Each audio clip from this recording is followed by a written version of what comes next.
Assalomu alaykum sevimli azizlar. Kanalıma yaxshimi? Hammalarning sho'xtanlar xayrli bo'lsin. Bugun biz Qummas shahar romanining davomini o'qishni davom qilamiz. 16-bob. O'lim xabari. Qag'liq bog'dan ko'tarilgan yig'i ovozini anglab, darvoza oldidagi qarovullar ting'irqab qolishdi. "Voy, anglayapsizlar?" deb varqirabdi.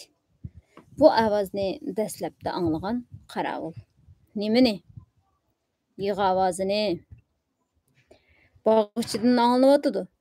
Lashkarlar bog' ichida bir hodisaning yuz berganligini payqashdida, oqsoqolga narsa kerak kirib beradigan kekeshni chaqirtishdi. Kichik eshikni sharaqlatib ichib, uni nima vaqa bo'lganligini bilib chiqish uchun bog' ichiga kirgizishdi. Kekech hayol bo'lmayla qaytib chiqdi-da, chiroylarini qayg'uliq tusga kirgizib, bir nimalarni deb sharatlab, lashkarlarga oqsoqolning vafot bo'lganligini uqtirdi. Shaharning chetidagi bu tashlandiq bog'ni ko'zat qilish jiniga tekkan lashkarlar jonlanib ketishdi. Bir nechisi bu xabarni o'rtaga yetkazish uchun aldirab ot selishdi. Lekin ular o'rtadan javob ololmay, o'rta darvozasi oldida yarim kun saqlashdi. O'rta darvozasi oldiga qatma-qat qarovullar qo'yilgan edi. O'rta ichi patparaq ko'rinadi. U yerdan duprlab otliqlar chiqib, qayoqlarga g'oyib bo'lishadi. Yana qayerlardandir ot selib yetib kelgan amaldorlar aldirab o'rta ichiga qarab mengishadi. Orada qatl qilingan shohning ishlari bilan aldirash edi. Orada ichida zodi nima vaqa bo'lganligidan sirtdagilar xabarsiz edi. Shundan keyin bo'lganda ordadan bir amaldor chiqib, qag'liq bog'dan kelgan lashkarlarga "Oqsoqol o'lgan bo'lsa, o'lgan bo'sh turib tursin, o'lim ishlari keyin bejirildi" deb javob berdi. Yantoq oqsoqolning o'g'illari otasining jasadini bog' ichiga dafn qilishdi. Ko'z bog'lanib qolgan edi. Ömer bilan Barat qisqa xatmi Qur'on o'qib duo qilishgandan keyin yilqi jigida tuydan dadasi aytgan narsani izlashga boshladi. Ko'p qo'lamayla Ömerning qo'liga bir teri xalta chiqdi. "Otam bu xaltani yaqinda ko'mgan bo'lsa kerak", dedi Ömer. "Qanday bilding?" dedi akasining beshida o'rtirib qarab turgan Barat. "Qaramamsan, bu yerdagi to'pa texa bo'shla turdi." "Xaltimi? Nima u?" "Ha, teri xalta. Ichida nima bor ekan? Hozir ko'rsan." Kichik safar nima ishlar bo'layotganligini anqirolmay, akalarining atrofida piqirab yuradi. Ömer bilan Barat xira kuyib turgan chiroqning yeniga kelib xaltaning og'zini ochdi. Uning ichidagi paqirab turgan oltinlarni ko'rdi-da, darhol xaltaning og'zini etdi. "Endi bu la'nati bog'dan darhol yo'qolish kerak." "Sal o'pgani besavog'ini", dedi Ömer. "Otam biz qochib chiqib ketirgan yerning gapini qiladi-ku. Men u yani kunduzi ko'rib qo'ygan.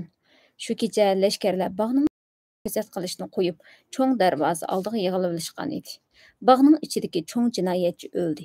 Endi o'lgan odamning qochib ketishidan ansirashning hojati yo'q. Uning ustiga qarovullar boshlig'i o'rdadan dafn ishini qandoq bir taraf qilishni o'ptaroq uqib beqishni bahona qilib ketgancha qaytib kelmadi.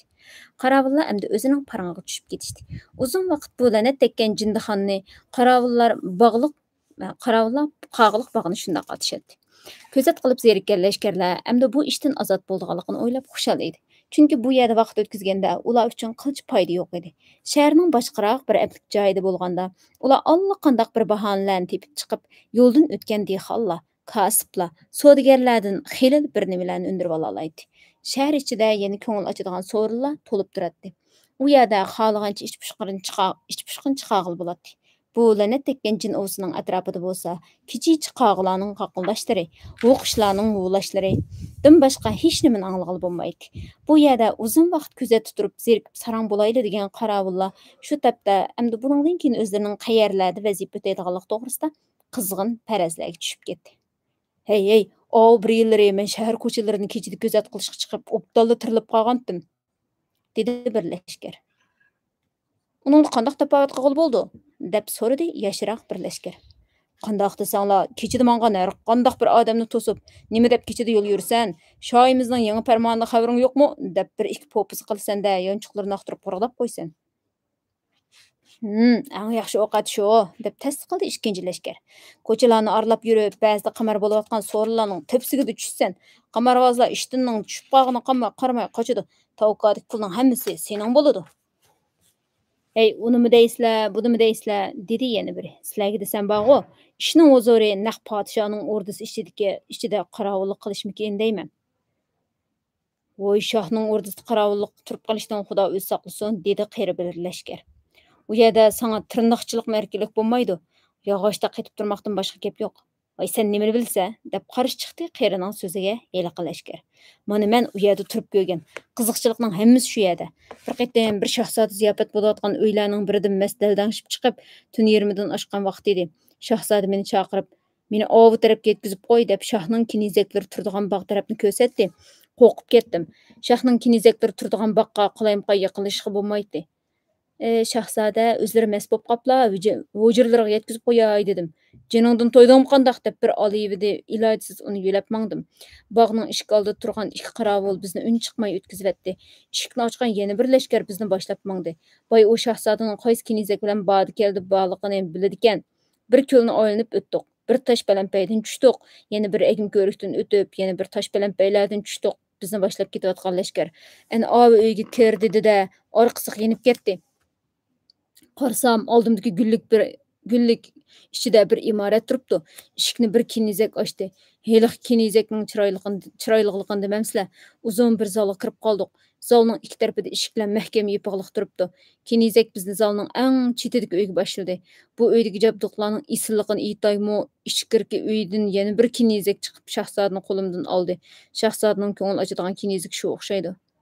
O texim chiroyliq-da, deb gap arildi yosh lashkar.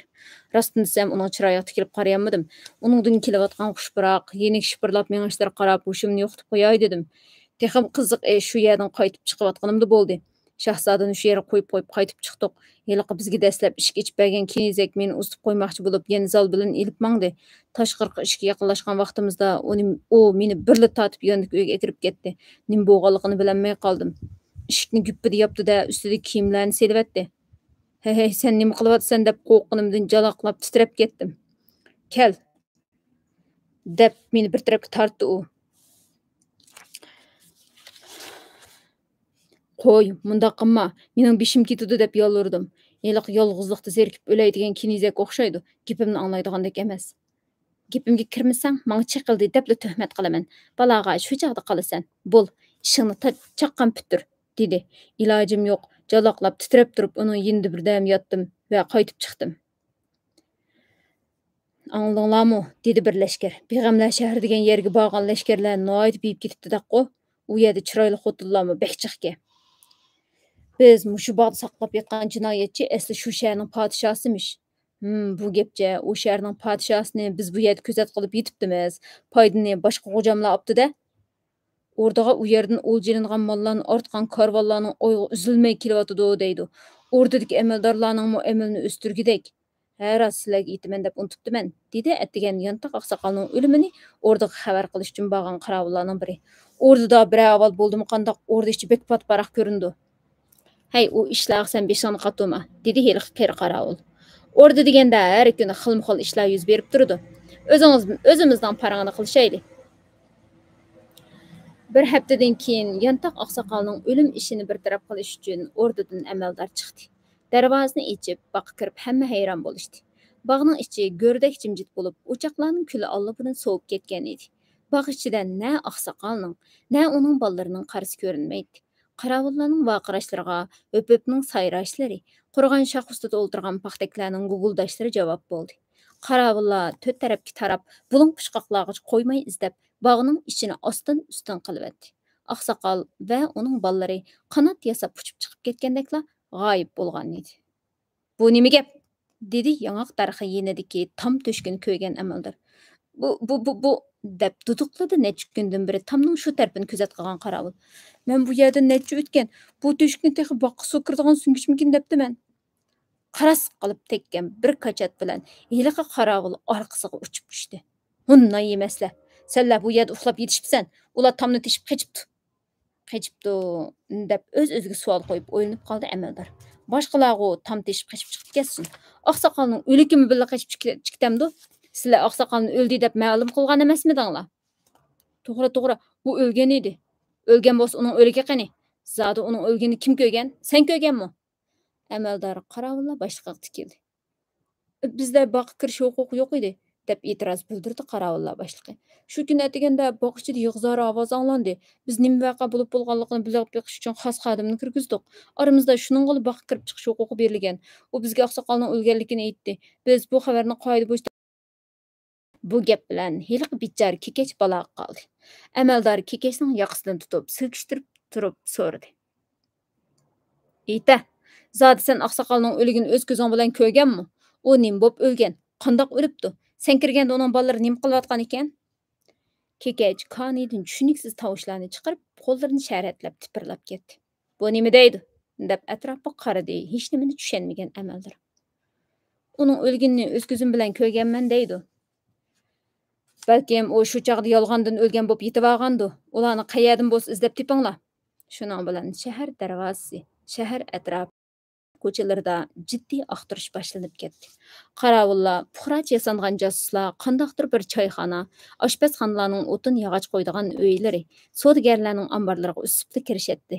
Yo'ldan o'tgan gumonliq odamlarni to'xtatib olib, chiroylariga sep selishadi.